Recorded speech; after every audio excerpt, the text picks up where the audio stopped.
প্রিয় শিক্ষার্থীবৃন্দ, আমি হাসনাজ্জামান সবুজ, সহকারী শিক্ষক, কৃষি বিশ্ববিদ্যালয় high school Mymensingh online school থেকে তোমাদের স্বাগত জানাচ্ছি। এবং তোমরা জানো যে আমরা খুবই ইম্পর্টেন্ট একটি অধ্যায় নিয়ে আলোচনা করছি এবং আজকে হচ্ছে এটা তৃতীয় ক্লাস, এসএসসি শিক্ষার্থীদের জন্য স্পেশাল ক্লাস এবং সেটির হচ্ছে লেকচার নাম্বার হচ্ছে আজকে হচ্ছে 3। এবং আশা করি এই অধ্যায়ের দুটি যে লেকচার গিয়েছে সেটি তোমরা ফলো করেছো। আরেকটি বিষয় হচ্ছে যে এই অধ্যায়টি ইন্টারমিডিয়েট সেকেন্ড পার্টে প্রচুর আলোচনা রয়েছে, সুতরাং এটিকে গুরুত্ব দিতে হবে। আমরা বলেছিলাম শুরুর ক্লাসে যে সার্কিট সম্পর্কে একটি ভালো স্বচ্ছ জ্ঞান তোমাদের থাকতে হবে। যদি না থাকে, গদ বাধা যদি একটি আলোচনায় তোমরা করে যাও, যা শিখে ফেলো, তাহলে সেক্ষেত্রে তোমাদের কাঙ্ক্ষিত ফলাফল নাও আসতে পারে। শিক্ষার্থীরা, আজকে আমরা তৃতীয় ক্লাসে তোমাদের স্বাগত জানাচ্ছি। তো সাথে পাবো আশা করি, এবং খাতা কলম নিয়ে বসে যাও। আশা করি আজকে আমরা সার্কিট সম্পর্কে একটা ভালো ধারণা পাবো। এবারে আমরা যে আলোচনাটা করবো তা হচ্ছে শ্রেণী সমবায়। এখানে এটাকে অনুক্রম বর্তনীয় বলা হয়। এটার ইংরেজিটা হচ্ছে সিরিজ সার্কিট। এই সিরিজ সার্কিট সম্পর্কে আজকে আমরা জানবো। যেমন দেখো, আমরা যদি একটি কতগুলো তড়িৎ উপকরণকে আমরা যুক্ত করলাম, এখানে কতগুলো তড়িৎ উপকরণ লক্ষ্য করো, লাইট, ফ্যান, টিভি যা বসাই না কেন তোমরা জানো সেখানে একটা বিভব পার্থক্যের সৃষ্টি হবে এবং সেখানে একটা রোধের সৃষ্টি হবে।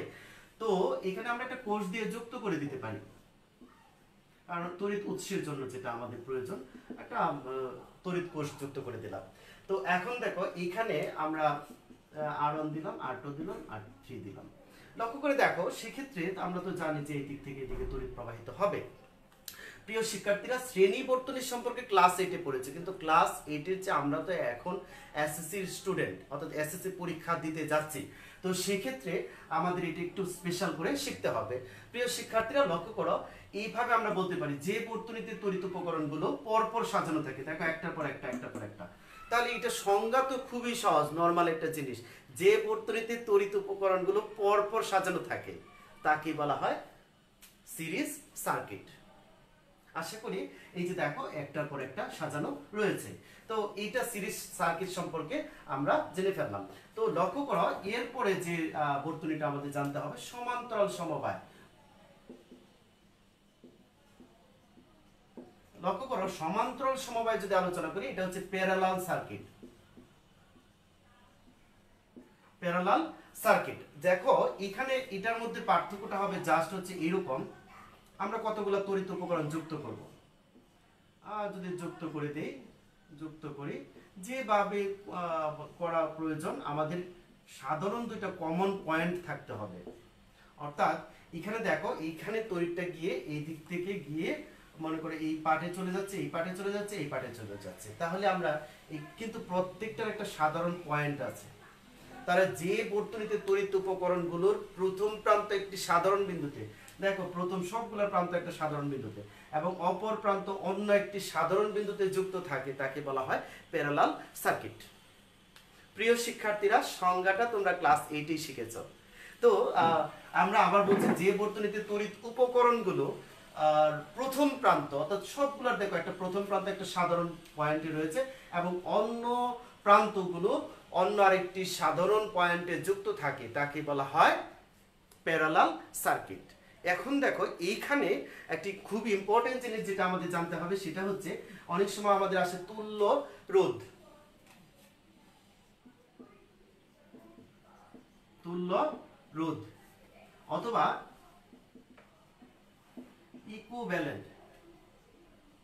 Equivalent resistance.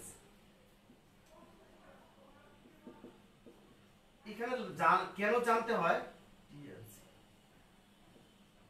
ইকুইভ্যালেন্ট রেজিস্ট্যান্সটা কেন জানতে হয়? দেখো, আমাদের এখানে মনে করো 5, 10 ওহম, 5 ওহম, ধরো 10 ওহম মানগুলো দেখলাম। এখন এগুলো যদি আমরা সিরিজে যুক্ত, যেহেতু তাহলে আমরা যোগ করি, তাহলে কত হবে? 5 আর 10 যোগ 15 আর 10 হচ্ছে 25।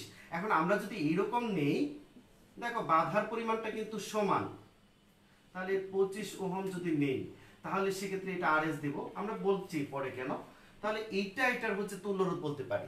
তাহলে আমরা যদি এভাবে বলা হয় রোধের কোনো সন্নিবেশের পরিবর্তে, এটা একটা রোধের সন্নিবেশ। আশা করি তোমরা কিন্তু সবাইকে ক্লাসটা দেখার সুযোগ করে দিবে, খুবই ইম্পর্টেন্ট ক্লাস। তাহলে যে কত রোধের কোনো সন্নিবেশের পরিবর্তে, যেটা অনেকগুলো রোধ, সন্নিবেশের পরিবর্তে যে একটি মাত্র রোধ ব্যবহার করলে, যে একটি মাত্র রোধ ব্যবহার করেছে, একটি মাত্র রোধ ব্যবহার করলে যদি বর্তনীর তড়িৎ প্রবাহ এবং বিভব পার্থক্যের কোনো পরিবর্তন না হয়, আমরা যদি এখানে একটা ভোল্ট মিটার বসিয়ে নিই, তাহলে দেখো এখানে যে বিভব পার্থক্যের মানটা আসবে সবগুলো মিলে এখানেও কিন্তু একটা ভোল্ট মিটার যুক্ত করলে একই মান আসবে। তাহলে কিভাবে বলতে পারি রোধের কোনো সন্নিবেশের পরিবর্তে, দেখো আমি কিন্তু সংজ্ঞাটা নিজের মতো করে বানিয়ে ফেলতে পারছি কারণ আমি মূল জিনিসটা জানি। তাহলে রোধের কোনো সন্নিবেশের পরিবর্তে যে একটি মাত্র রোধ ব্যবহার করলে বর্তনীর বিভব পার্থক্য এবং প্রবাহের কোনো পরিবর্তন হয় না, তাকেই বলা হয় তুল্য রোধ, ইকুইভ্যালেন্ট রেজিস্ট্যান্স। প্রিয় শিক্ষার্থীরা, আশা করি তুল্য রোধ কাকে বলে সেটা তোমরা পারবে। আমি একটু দেখবো যে কারা কারা ইতিমধ্যে জয়েন করেছো। পাপন আবার জয়েন করেছো, ধন্যবাদ।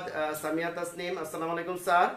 এবং বিপুল পণ্ডিত স্যার, চমৎকার স্যার। আরেকটা জিনিস হচ্ছে যে বিপুল স্যার আমার ডিপার্টমেন্ট, আমি ফিজিক্সের স্টুডেন্ট, সেই একই ডিপার্টমেন্টের তিনি ছাত্র ছিলেন এবং আমিও সেই ডিপার্টমেন্টে পড়াশোনা করেছি। আরেকটি জিনিস হচ্ছে কর্মসূত্রে দুজনই সায়েন্সের শিক্ষক। ধন্যবাদ বিপুল স্যারকে। আর এখন আমরা যে কাজটি করব সেটি হচ্ছে যে ইকুইভ্যালেন্ট রেজিস্ট্যান্স কাকে বলে সেটা আমরা জেনে ফেললাম। এখন দেখো আমরা মূল আলোচনায় যাব। আরেকটা জিনিস আমরা জেনে নেব, তুল্য রোধের ক্ষেত্রে যেহেতু সমান্তর সিরিজের জন্য তুল্য রোধটাকে প্রকাশ করা হয় আরএস, অর্থাৎ সিরিজ রেজিস্ট্যান্স, এটা তুল্য রোধকে প্রকাশ করা হয়। আর সমান্তরালের জন্য আরপি দ্বারা প্রকাশ করা, অর্থাৎ প্যারালাল রেজিস্ট্যান্স আরপি দ্বারা প্রকাশ করা হয়। তাহলে আমরা জানলাম শ্রেণী সমবায়ের জন্য তুল্য রোধ হচ্ছে আরএস এবং সমান্তরাল সমবায়ের জন্য তুল্য রোধ হচ্ছে আরপি। তো প্রিয় শিক্ষার্থীরা, এখান থেকে আমরা একটু ডিপ আলোচনায় চলে যাব। এরপরে একটু রাশিমালাগুলো একটু দেখে নিই। তাহলে শ্রেণী সমবায়ের তুল্য রোধের রাশি মালা সম্পর্কে আমরা একটু জানবো। দেখো আমরা যদি এখানে একটা সার্কিট কল্পনা করি, যেমন দেখো এটা তো জানা পরপর সাজানো হলো, কতগুলা রোধকে আমরা যুক্ত করে দিলাম। আমি খুব দ্রুত আঁকছি, তোমরা সুন্দর করে এঁকে নিবে। R1 R2 R3। দেখো এখানে আমার মূল জিনিসটা জানতে হবে কি, ধরে নিলাম এটা হচ্ছে ইলেকট্রোমোটিভ ফোর্স। ইলেকট্রোমোটিভ ফোর্সকে আমরা ই দ্বারা প্রকাশ করি, ভি দ্বারা প্রকাশ করতে পারো। তোমার যদি মন চায় তাহলে ভি দিয়ে দিবে। তাহলে যেটা এটা হচ্ছে অর্থাৎ এই কোষের মোট তড়িৎ শক্তি। তাহলে দেখো তড়িৎ শক্তি যেটা, তাহলে এইখানে দেখো এইখান থেকে একটা তড়িৎ প্রবাহ আসতেছে, তাহলে এসে একটা লাইনে, এখানে কোনো আর কোনো পথ নেই, দ্বিতীয় কোনো পথ নেই, তাহলে অবশ্যই এটার মধ্যে দিয়ে প্রবাহটা হবে আই, এটার প্রবাহ আই, এটার প্রবাহ আই। কিন্তু রোধের মান কিন্তু ভিন্ন ভিন্ন। দেখো এটা হচ্ছে R1 R2 R3। তাহলে দেখো এই শ্রেণীর সমবায়ে যুক্ত সকল রোধের প্রবাহটা থাকে হলো এক। খুবই ইম্পর্টেন্ট কথা, শ্রেণীর সমবায়ে যুক্ত সকল রোধের মধ্য দিয়ে প্রবাহ হচ্ছে একই, কিন্তু যেহেতু রোধের মান ভিন্ন ভিন্ন তাহলে বিভব পার্থক্যটা ভিন্ন ভিন্ন হয়ে যাবে। তাহলে এইটার বিভবটাকে আমরা যদি V1 ধরি, এটা হবে V2, এটা হবে V3। ক্লিয়ার? তাহলে প্রিয় শিক্ষার্থীরা তোমরা বুঝতে পেরেছো। তাহলে আমরা কি বলবো যে একটি বর্তনীতে R1 R2 R3 রোধকে কি পরপর সাজানো হলো, এদের মধ্যে দিয়ে প্রবাহটা হচ্ছে I এবং এদের বিভব পার্থক্য যথাক্রমে V1 V2 এবং V3। প্রিয় শিক্ষার্থীরা, তাহলে আমরা এটি কিভাবে লিখতে পারি লক্ষ্য করো। তাহলে V1 সমান আমরা কি লিখতে পারি, ওহমের সূত্রটা হচ্ছে V = IR। তাহলে লক্ষ্য করো V1 সমান লিখতে পারি কি, যেহেতু প্রবাহটা সবগুলোর জন্য একই, তাহলে I এবং রোধ হচ্ছে এটার জন্য হচ্ছে R1। প্রিয় শিক্ষার্থীরা, V2 সমান অনুরূপভাবে লিখতে পারি R2, V3 সমান লিখতে পারি I R3। এটাকে যদি আমরা 1 নং 2 নং 3 নং দিয়ে দিই তাহলে যোগ করে দিতে পারি, অথবা একসাথে যোগ করে দিলাম। দেখো খুব সহজ একটা জিনিস। তাহলে লিখতে পারি V1 V2 V3, তুমি যেভাবে লিখো R1 R2 R3। প্রিয় শিক্ষার্থীরা, দেখো এই তিনটা বিভব পার্থক্য সৃষ্টি হয়েছে, যার মোট বিভব পার্থক্য হচ্ছে V, অর্থাৎ কোষের বিভব। তাহলে টোটালটা হচ্ছে বিভব V লিখতে পারি আমরা, V সমান লিখতে পারি I R1 R2 R3। এটা হচ্ছে আমরা দিলাম 4 নং সমীকরণ। প্রিয় শিক্ষার্থীরা, এরপরে দেখো আমরা যদি এইটার তুল্য রোধ নিয়ে নিই, সিরিজের জন্য যে তুল্য রোধটি সেটা আমরা পড়েছি হলো আর এস, এবং এটার মধ্যে দেওয়া প্রবাহটা যদি আই হয় তাহলে অনুরূপ ভাবে আমরা লিখতে পারি V equal to I R S. এখন এটাকে যদি আমরা 5 নং সমীকরণ দিই, প্রিয় শিক্ষার্থীরা দেখো 4 নং এর বাম পক্ষে ভি এবং 5 নং এর বাম পক্ষে কি রয়েছে, ভি রয়েছে। তাহলে আমরা 5 এবং 4 হতে লিখতে পারি কি 5 নং এবং 4 নং থেকে আমরা যদি লিখি আই আর এস সমান হচ্ছে I R one R two R three. এটা আমার গণিতের জন্য খুব প্রয়োজন, তো আমরা একটু প্রতিপাদনটা সংক্ষিপ্ত করে করে নিচ্ছি। দেখো আর one R two R three. প্রিয় শিক্ষার্থীরা এটা কিন্তু হয়ে গেল। এখন এখানে যে 3টা রোধই থাকবে সেটা তো কথা নয়, 4টা থাকতে পারে, 5টা থাকতে পারে, 2টা থাকতে পারে। সেই কারণে আমরা n সংখ্যক রোধ যদি নিয়ে নিই, n সংখ্যক রেজিস্ট্যান্স ব্যবহার করি, তাহলে Rn সমান হবে Rs সমান হবে R1 R2 dot dot Rn, অর্থাৎ n সংখ্যক রোধ আমরা ব্যবহার করলে তুল্য রোধের রাশিমালা হবে Rs equal to R1 plus R2 plus R3। প্রিয় শিক্ষার্থীরা, আশা করি তোমরা কিন্তু এই শ্রেণীর সমবায়ের তুল্য রোধের রাশিমালা কিভাবে হয় সেটা কিন্তু তোমরা প্রতিপাদন করতে পারবে, কারণ আমাদের এটা গণিতের জন্য খুব প্রয়োজন। তো এবারে আমরা যে কাজটি করব সেটা হচ্ছে সমান্তরাল সমবায়। দেখো সমান্তরাল সমবায়ের তুল্য রোধের রাশিমালা, এটার জন্য যদি আমরা দেখি, দেখো আমরা একটা বর্তনী সার্কিট অঙ্কন করি।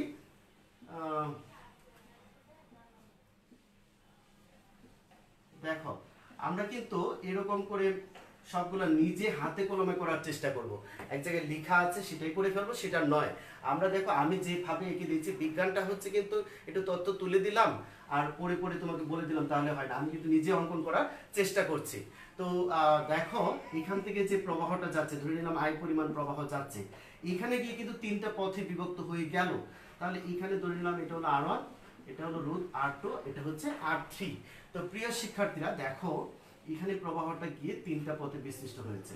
এটাকে যদি I1 হয়, এটা যদি I2 হয়, এটা I3, এই 3টার সমষ্টি কিন্তু হচ্ছে I। তো এইগুলার আমরা জানি যে সমান্তরাল সমবায়ের জন্য যেহেতু কমন পয়েন্ট, বিভব পার্থক্যটা হচ্ছে একই, কিন্তু যেহেতু এই 3টা পথে প্রবাহটাকে বিশ্লিষ্ট হচ্ছে, প্রবাহ হচ্ছে ভিন্ন ভিন্ন, আগেরটার বিপরীত। বিভব পার্থক্য একই কিন্তু প্রবাহ ভিন্ন ভিন্ন। তো ওহমের সূত্রটা আমরা জানি V ইকুয়াল টু IR। তো প্রিয় শিক্ষার্থীরা দেখো আমরা যদি R1 রোধের জন্য লিখি, তাহলে V ইকুয়াল টু কি হবে I1 R1, কারণ এটার জন্য রোধ হচ্ছে প্রবাহ হচ্ছে I1 আর রোধ হচ্ছে R1। তাহলে এখান থেকে I1 সমান আমরা কি লিখতে পারি V বাই R1। প্রিয় শিক্ষার্থীরা এটা বুঝতে পেরেছো। অনুরূপ ভাবে যদি R2 এর জন্য লিখি, I2 সমান কি V বাই R2, সেম ভাবে I3 সমান V বাই R3। এখন দেখো এগুলোকে আমরা যোগ করে দিই যদি, তাহলে আমরা লিখতে পারি I1 plus I2 plus I3, V common নিয়ে যাই 1 by R1 1 by R2 1 by R3। এটা একটা সমীকরণ হয়ে গেল। এখন তোমাদের যে কাজটা হবে, এটা যদি আরেকটা কমন এই সবগুলোর সন্নিবেশের পরিবর্তে যদি একটা রোধ ব্যবহার করি, সেক্ষেত্রে আমার কি কাজটা হবে লক্ষ্য করে দেখো। আমরা এরকম একটা সন্নিবেশ নিলাম যেটা হচ্ছে আরপি, প্যারালাল তুল্য রোধ। তাহলে এটার প্রবাহটা তো I এবং V। তাহলে দেখো সেক্ষেত্রে আমরা লিখতে পারি এই অনুযায়ী, এটা তো তোমার I সমান লিখতে পারি, এইটুকু I সমান লিখে ফেলতে পারি, এই 3টার সমষ্টি হচ্ছে I। তাহলে I সমান আমরা আবার লিখতে পারি I 1 বাই RP, সেম ভাবে V। দেখো V এই যে common 1 by R1 1 by R2, same ভাবে এটা হবে 1 বাই RP। তাহলে এটাকে যদি আমরা 2 দিই, আমার সমীকরণ তোমরা মনে করি ইচ্ছা মতো চাইলে কিন্তু এটা প্রতিপাদন করতে পারবে যদি তুমি মূল বিষয়টা বুঝো। তাহলে দেখো সেক্ষেত্রে আমরা বাম পক্ষ সব ডান পক্ষ যদি 2 এবং 1 হতে লিখতে পারি, V equal to 1 by RP সমান কি লিখতে পারি 1 by R1 1 by R2 1 by R3। এখানেও V রয়েছে, তাহলে VB কি করতে পারি, কাটা দিতে পারি। 1 বাই RP সমান 1 by R1 1 by R2 1 by R3। তো প্রিয় শিক্ষার্থীরা এটা কিন্তু আমরা যদি এটা এই 3টা রোধের পরিবর্তে যদি n সংখ্যক রোধ ব্যবহার করি, তাহলে সূত্রটা জাস্ট হয়ে যাবে কি বলা, এই 1 বাই RP সমান আমরা লিখে ফেলতে পারি 1 by R1 1 by R2 dot ডট 1 বাই হচ্ছে RP। ও সরি, এটা n সংখ্যক রোধ ব্যবহার করেছে, সেই জন্য হবে 1/Rn। তাহলে এখানে কিন্তু আমরা দুইটা ইম্পর্টেন্ট সূত্র কিভাবে প্রতিপাদন করা যায় বা কিভাবে এসেছে সেটা কিন্তু আমরা জেনে ফেললাম। তো আমরা আবার একটু দেখব কারা কারা সেখানে জয়েন করেছে। লাবিব আব্দুল্লাহ, তারপরে হচ্ছে সানজিদা হক, তারপরে হচ্ছে রেহেনা মেরি, তারপর হচ্ছে লাবিব আব্দুল্লাহ, সামিয়া তাসলিম, দেখতে পাচ্ছি হচ্ছে সোনিয়া আফরিন জাহান, এরপর হচ্ছে সুজাল। আমি কিন্তু খবর পাই নাই, কি খবর পাও না আমি জানি না। সোনিয়া জাহান, পরে হচ্ছে মারুফ জয়েন করেছো, তারপরে সুজাল, মারুফ, সবাই ক্লাস দেখছো। আর সবচেয়ে বড় কথা হচ্ছে ক্লাস দেখার সাথে সাথে বিষয়গুলো আমার আত্মস্থ করে নিতে হবে। অবশ্যই কোনোটা যদি মিস করো বা কোনো কারণে যদি না বুঝতে পারো, সেক্ষেত্রে তোমার কাজ করতে হবে হলো কি, অবশ্যই সেটা আবার পুনরায় দেখতে হবে যে কিভাবে আসলো। এখন আমাদের যে কাজটি করতে হবে সেটা হলো, লক্ষ্য করো, এই দুইটা রাশিমালা যখন আমাদের প্রতিপাদন হয়ে গেল, সেক্ষেত্রে আমরা কিছু গাণিতিক দেখতে পারি। তো গাণিতিক সমস্যা বোঝার আগে যে একটা জিনিস আমরা বলবো যে একাধিক রোধ, তুমি একটা রোধকে যদি ইম্পর্টেন্ট ইনফরমেশন একটা, যে একটা রোধকে যদি তুমি যুক্ত করো, ফর এক্সাম্পল শ্রেণীর সমবায়ে যুক্ত করলো, তাহলে তুল্য রোধের মান কি হয়ে যাবে, বেড়ে যাবে। তার মানে কি শ্রেণীর সমবায়ে রোধকে যুক্ত করলে রোধের মান কি পায়, বৃদ্ধি পায়। কারণ তোমরা তো জানো যে R1 + R2 আরেকটা যুক্ত হবে এসে, তাহলে রোধের মানটা কি হয়ে যাবে, বেড়ে যাবে। কিন্তু একই রোধকে যদি তুমি সমান্তরালে যুক্ত করো, সেক্ষেত্রে কিন্তু তুল্য রোধের মান কমে যাবে। প্রিয় শিক্ষার্থীরা, তাহলে এই তথ্যটি তোমরা বুঝতে পেরেছ। শ্রেণীর সমবায়ে রোধকে যুক্ত করলে তুল্য রোধের মান বৃদ্ধি পায়, আর সমান্তরালে যুক্ত করলে তুল্য রোধের মান হ্রাস পায়। তাহলে এখন আমরা একটু দেখি, যেমন দেখাও যে একটা প্রশ্ন যদি আসে, দেখাও যে শ্রেণী সমবায়ে যুক্ত তিনটি সমমানের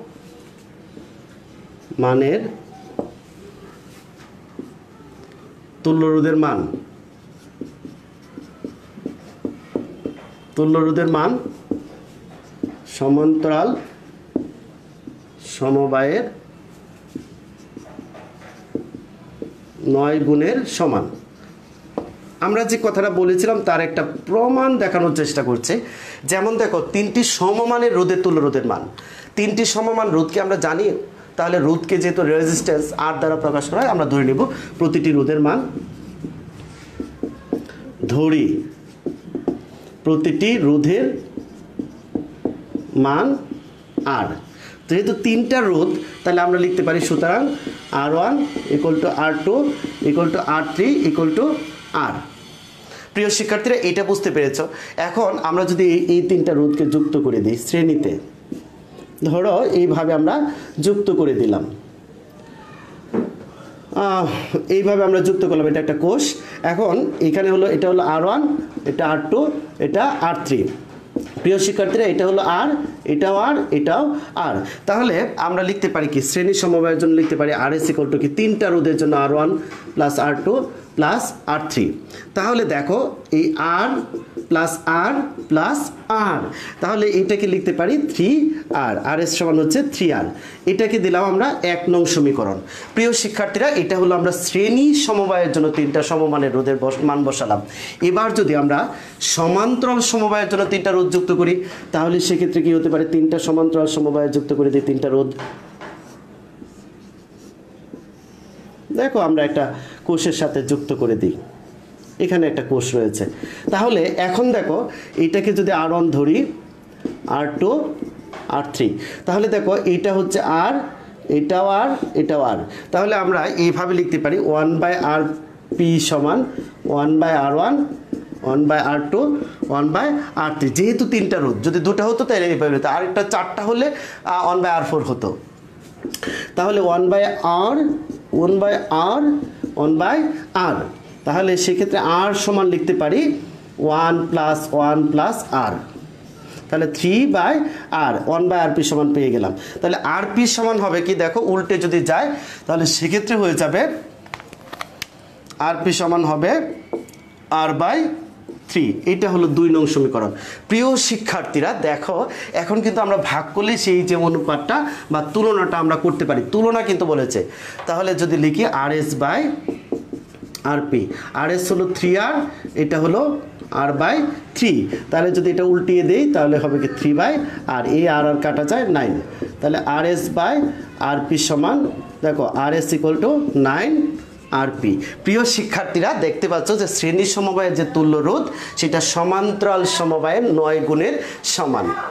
তাহলে দেখো যদি 4টা সমমানের রোধ যুক্ত করতাম তাহলে শ্রেণীর মান সমান্তরালে কয় গুণ হতো? 16 গুণ হতো। 5টা যুক্ত করলে 25 গুণ হবে, 2টা যুক্ত করলে 4 গুণ হবে। তাহলে এখন তোমার কাজ হলো যদি একটা সিস্টেম বুঝে যাও তাহলে অন্যগুলো কিভাবে হবে বা কত গুণ হবে সেটা তোমরা বুঝে ফেলেছ। তো প্রিয় শিক্ষার্থীরা আশা করি এই বিষয়টি তোমরা পারবে। এবারে আমরা যদি ধরো একটু গাণিতিক আরেকটু থিঙ্কিংয়ে যাই, সেটা হচ্ছে ধরো দেওয়া আছে যে একটা হলো RS এর মান দেওয়া আছে 25, RP সমান্তরাল সময়ের মান দেওয়া আছে 4 ওহম। দুটো তুল রোধের মান দেওয়া আছে কিন্তু জানি না R1 = হোয়াট, R2 = হোয়াট, নির্ণয় করতে হবে। তাহলে দেখো আমি এই R1 R2 এর মান জানি না, তাহলে শ্রেণীর জন্য আমরা লিখব কি RS সমান কি জানি R1 + R2, দুইটা রোধের জন্য। তাহলে আমরা এটার মান তো দেওয়া আছে দেখো, তাহলে আমরা যদি বসাই 25 = R1 + R2, তাহলে এটাকে আমরা R1 + R2 সমান লিখতে পারি 25। 1 নং সমীকরণ দিয়ে দাও। সেমভাবে তোমরা তো জানো যে এটা R2, এটা দুইটা সমান্তরালের জন্য লিখতে পারি 1/RP = 1/R1 1/R2। এইগুলো তো সমাধান আশা করি তোমরা পারবে। তাহলে এটাকে যদি সমাধান করে দেই তাহলে এইটার সমান জানি হচ্ছে 4, দেখো দেওয়া আছে হচ্ছে 4, তাহলে এটা হবে R1 R2 = কত R1 + R2 লসাগু করলে মানে R2 + R1 হয় একই কথা। তাহলে আমরা এটাকে যদি করে দেই কি হবে বলো, 1/R1 সমান 1/RP 4। তাহলে দেখো সেক্ষেত্রে কত হচ্ছে, উল্টিয়ে দেই যদি 4/1 = কি হলো 1/RP সমান 1/R1 + 1/R2। তাহলে এটা একটু মানটা আমরা বসিয়ে দিই 1/4, এটার সমান তো আমরা জানি হচ্ছে 25, 1/R1 R2।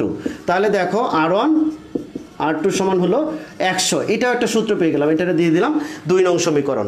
ঠিক আছে, তো এবারে আমাদের যে কাজটি করতে হবে দেখো আমরা R1 + R2 এর মান থেকে 25, আমরা যদি কোনোভাবে R1 - R2 বের করতে পারি সেক্ষেত্রে হবে কি দুইটা যোগ বিয়োগ করলে R1 R2 এর মান পেয়ে যাব। তাহলে এটা একটা সূত্র তোমরা জানো গণিতে, R1 - R2 হোল স্কয়ার সমান কি জানি R1 + R2 whole square = -4 R1 R2। তাহলে এটা হচ্ছে 25 হোল স্কয়ার 4 × 100। এখন দেখো এটা হচ্ছে 625 - 400, লক্ষ্য করে দেখো 225। প্রিয় শিক্ষার্থীরা তোমরা বুঝতে পারছো, তাহলে R1 R2 বর্গমূল করলে কি হবে 15, এইটাকে দিয়ে দিলাম 3 নং। এখন আমার মনে হয় যে আর অঙ্কটুকু আমার করার কোনো প্রয়োজন নেই। এখানে যদি আমরা যোগ বিয়োগ করি তাহলে দেখো তাহলে আর দুইটা 25 আর 20 যোগ করে 15 যোগ করলে 40, তাহলে R1 সমান হয়ে যাবে 20 ওহম। আর R1 যদি 20 ওহম হয় মান বসিয়ে দেবে, এটা হবে 4 ওহম। ঠিক আছে, তো প্রিয় শিক্ষার্থীরা সেক্ষেত্রে বা 5 ওহম হবে, সেটা এখানে মান বসিয়ে দেখো 5 ওহম হবে। তো এইখানে আমরা বুঝতে পারলাম যে গাণিতিক সমস্যাগুলো কিভাবে করা যায়। রেহানা মেরি অনেক বড় হয়ে গেছেন, আমি ওনার মেয়ে, তাহলে হয়তোবা এটা হতে পারে আমার স্টুডেন্ট, মেবি কৃষি বিশ্ববিদ্যালয় হাই স্কুলের হিতৈষী বা স্নিগ্ধা কেউ ক্লাস করছে হয়তো। যাই হোক আমরা বুঝতে পারছি। তো এবারে আমরা আবার আরও কিছু ইম্পর্টেন্ট টপিকে আলোচনা করব। দেখো এই শ্রেণী সমবায় সমান্তরাল সমবায় যদি জানতে চাই সেক্ষেত্রে আমার যে কাজটা করতে হবে, দেখো এইরকম যদি রোধ যুক্ত থাকে, আমরা বলছি পরপর যুক্ত থাকলে, এই পরপর যুক্ত রয়েছে মনে করো R1 R2 R3, কিছু ইনফরমেশন আমরা দেওয়ার চেষ্টা করছি গাণিতিক সমস্যা করার আগে, সমাধান করার আগে। লক্ষ্য করে দেখো এক্ষেত্রে কিন্তু সকল রোধের মধ্য দিয়ে প্রবাহটা এক হবে, অর্থাৎ প্রবাহ এক কিন্তু বিভব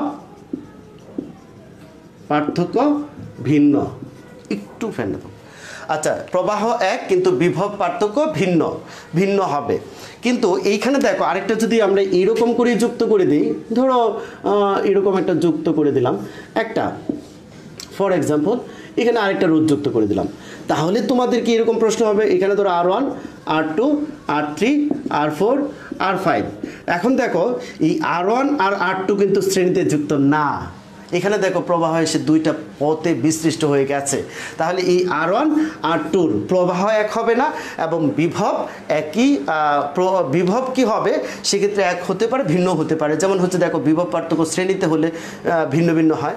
তাহলে দেখো এইটা আমরা কিন্তু বুঝে ফেলাম যে এই দুইটা জিনিস এক নয়, এটা কিন্তু সবগুলো শ্রেণীতে নয়, এটা সমান্তরাল এবং সিরিজ দুইটাই হবে, যেটাকে বলা হয় মিশ্র বর্তনী। অর্থাৎ কোনো বর্তনীতে যদি একাধিক সার্কিট যুক্ত থাকে, অর্থাৎ শ্রেণীতেও তড়িৎ উপকরণ যুক্ত থাকে এবং সমান্তরালেও তড়িৎ উপকরণ যুক্ত থাকে, সেক্ষেত্রে যেটা হবে সেটা হলো এইরকম একটা সার্কিট হতে পারে। আরেকটা জিনিস জেনে রাখো, আমরা জানি যেমন ধরো এটা একটা পয়েন্ট যদি যুক্ত করি, ধরো এ একটা বিন্দু, এখানে বি সি ডি, কারণ হচ্ছে যখনই রোধ ভিন্ন হবে তখন পয়েন্ট ভিন্ন হয়ে যাবে, এটা হচ্ছে ইলেকট্রিক পয়েন্ট।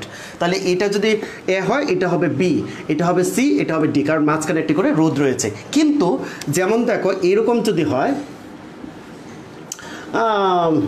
এরকম ধরো দেওয়া আছে, এইরকম এসে হলো,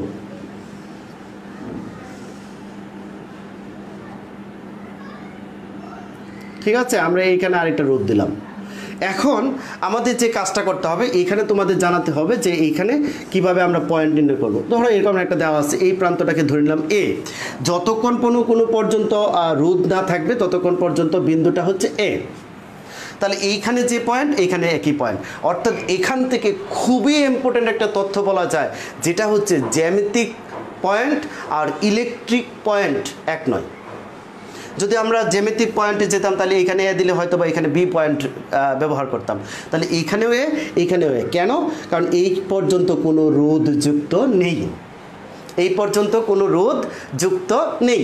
প্রিয় শিক্ষার্থীরা, আশা করি এখন দেখো এইখান থেকে আমরা এই পর্যন্ত কিন্তু এ, আমরা যদি পয়েন্ট না বুঝতে পারি ইলেকট্রিক পয়েন্ট, তাহলে কিন্তু তুমি যত সার্কিটের অঙ্ক করেছ, আমি বলবো তুমি এসএসসি পরীক্ষা যাওয়ার পরে সাথে সাথে ভুল হয়ে যাওয়ার সম্ভাবনা, কারণ তুমি তো একটা অনুমান নির্ভর একটা ধারণা নিয়ে সার্কিটগুলো করেছো।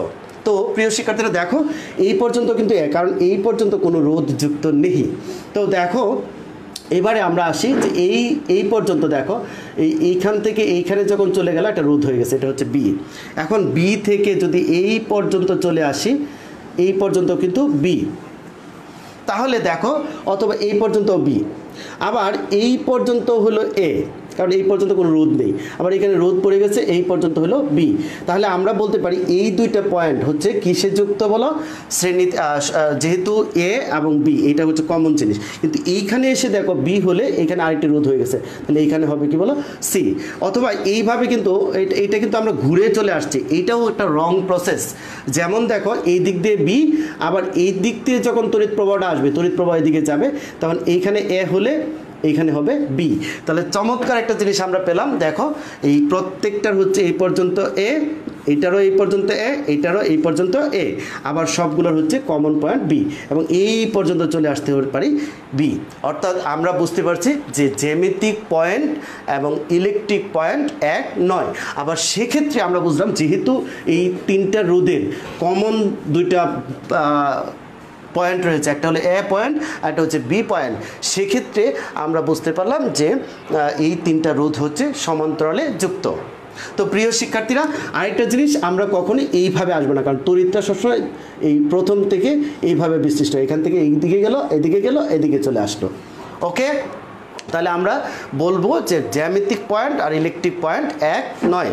তো প্রিয় শিক্ষার্থীরা, আরেকটি জিনিস এইখানে লক্ষ্য করো, বিদ্যুতের আরেকটি ধর্ম রয়েছে। মনে করো আমরা এখানে একটা রোধ রয়েছে,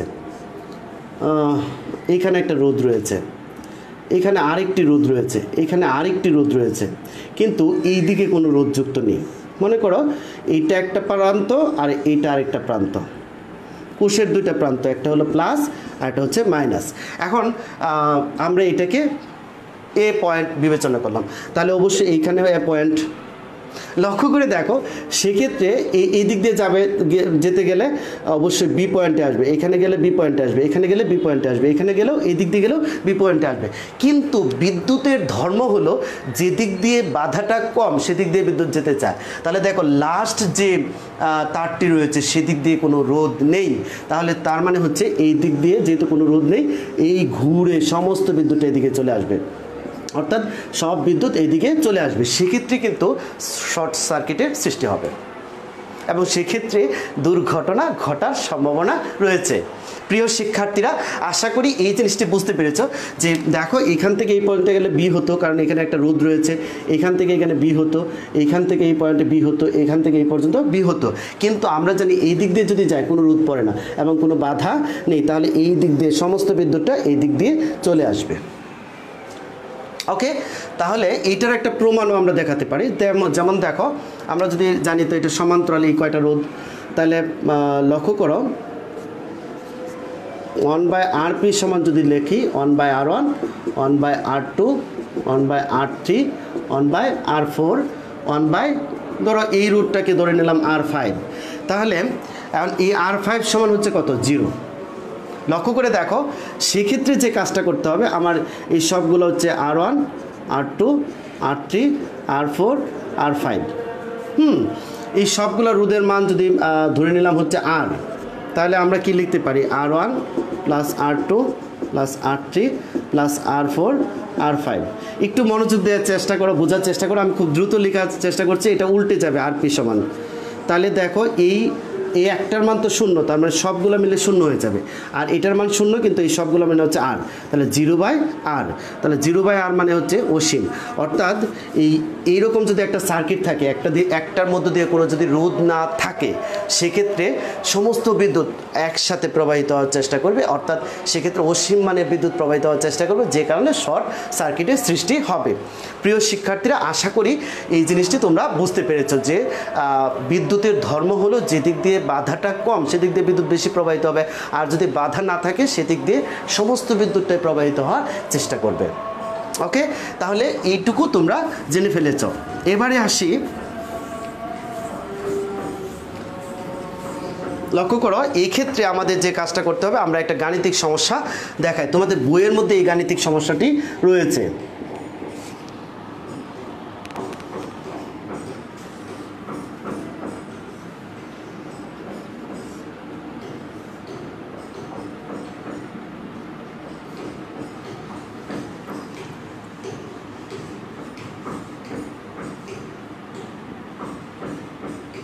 দেখো, এক্ষেত্রে এটা হচ্ছে 6 ভোল্ট, এই পয়েন্টটা হচ্ছে এ, এই পয়েন্টটাকে ধরা হয়েছে বি, এই পয়েন্টটা হলো সি, এই পয়েন্টটা ডি এবং এই পয়েন্টটা হচ্ছে ই। এখন এটা হচ্ছে R1, R2, R3, R5, যাই দিই না কেন, R4, এরকম যদি দিই, রোধগুলোর মান যদি আমরা বসাই, যেমন হচ্ছে এটা হচ্ছে 5 ওহম, 10 ওহম, এবং এটা হচ্ছে 20 ওহম, এবং এটা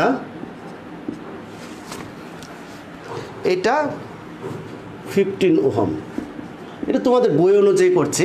তাহলে দেখো, খুবই ইম্পর্টেন্ট জিনিস, অনেক সময় এই স্টুডেন্টরা এটাও বুঝতে চায় না, যদি এরকম একটা সার্কিট দেওয়ার পরে যদি আসে যে A B C D E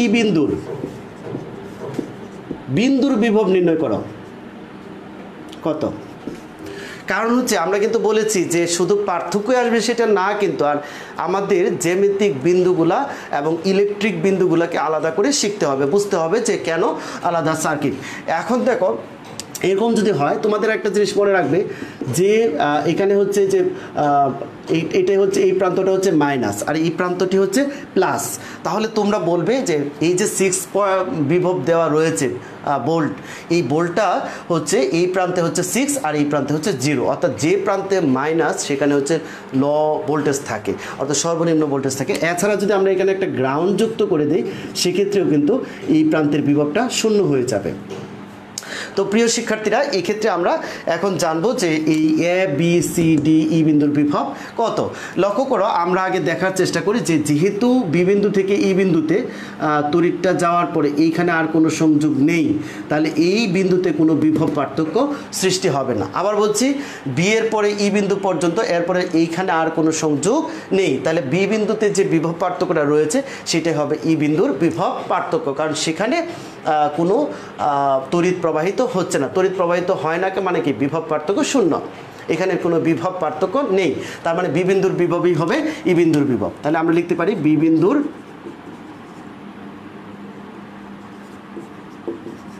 বিভবেই হবে ই বিন্দুর বিভব। প্রিয় শিক্ষার্থীরা, এই কথাটুকু যদি তোমরা বুঝে থাকো, আমরা একটু দেখার চেষ্টা করব কারা কারা ক্লাসে রয়েছে।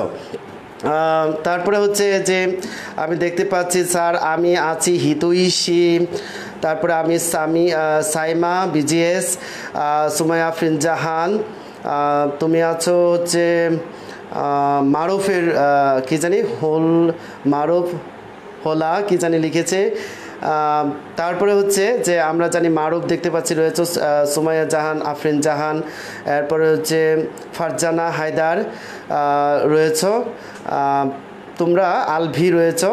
আশা করি যে জিনিসটা আমরা বোঝাতে চেষ্টা করছি সেইগুলোতে তোমরা অবশ্যই পারবে। এরপরে আমরা আবার দেখতে পাচ্ছি যে মাশাআল্লাহ ক্লাস সুমাইয়া আফরিন জাহান এবং লাবিব আবদুল্লাহ লিখেছে হচ্ছে অসাধারণ ক্লাস। অসাধারণ ক্লাসটি তখনই হবে যখন তো আমি যে কারণে পরিশ্রম করছি সেই পরিশ্রমটুকু যদি সার্থক হয়, তোমরা যদি বুঝতে পারো।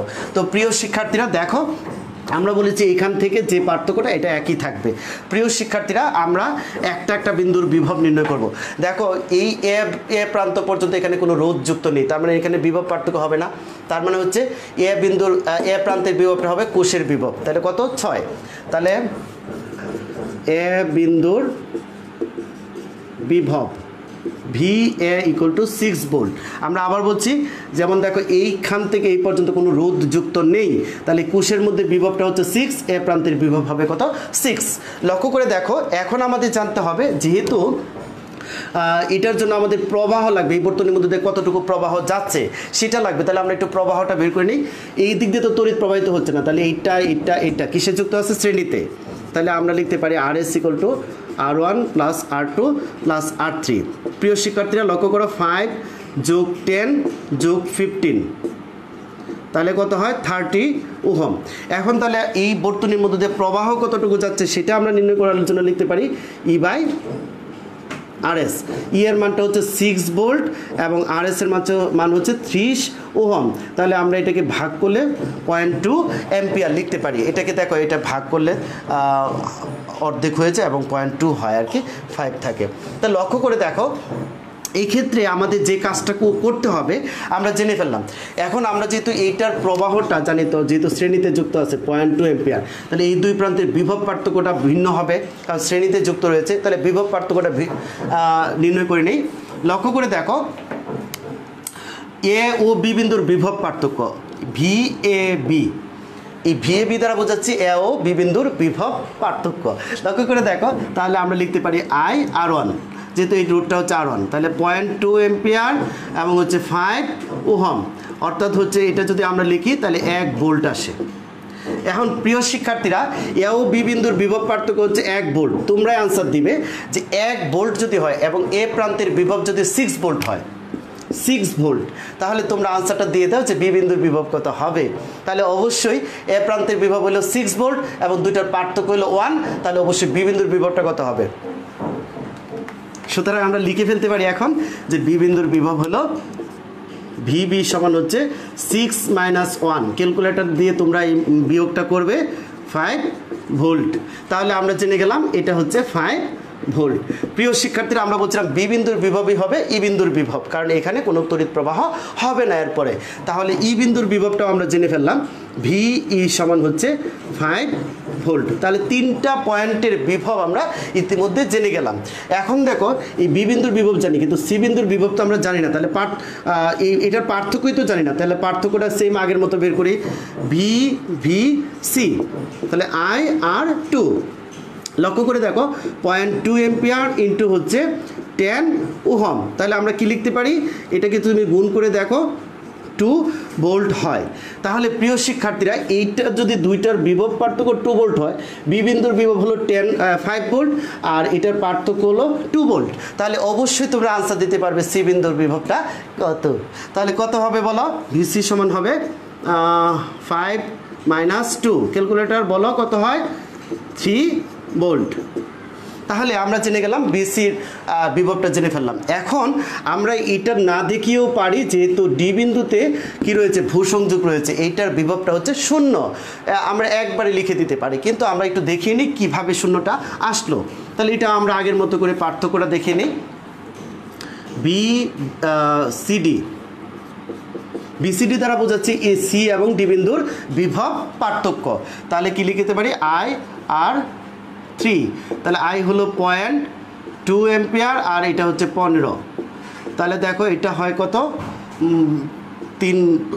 15 করে 30, তাহলে অবশ্যই 30, মানে যেহেতু পয়েন্ট রয়েছে তাহলে অবশ্যই 3 ভোল্ট হবে। তাহলে যদি ডি বিন্দুর বিভব আশা করি পারবে, এটা হলো 3 ভোল্ট আর এইখানেও 3 ভোল্ট, এই দুইটার পার্থক্য 3 ভোল্ট আর সি বিন্দুর বিভব 3 ভোল্ট, তাহলে ডি বিন্দুর বিভবটা কত, 3 - 3। আশা করি এই বিয়োগটি তোমরা যথেষ্ট পারদর্শী রয়েছে, 3 - 3, তাহলে কত হবে, 0। তাহলে 0 পেয়ে গেলাম। প্রিয় শিক্ষার্থীরা দেখো, এইটুকু হলো 0 ভোল্ট। তাহলে আমরা জেনে ফেললাম যে এ প্রান্তের বিভব হলো 6 ভোল্ট এবং বি বিন্দুর বিভব হলো 5 ভোল্ট, ই বিন্দুর বিভব হবে কত, 5 ভোল্ট, কারণ এখানে কোনো বিভব পার্থক্যের সৃষ্টি হবে না।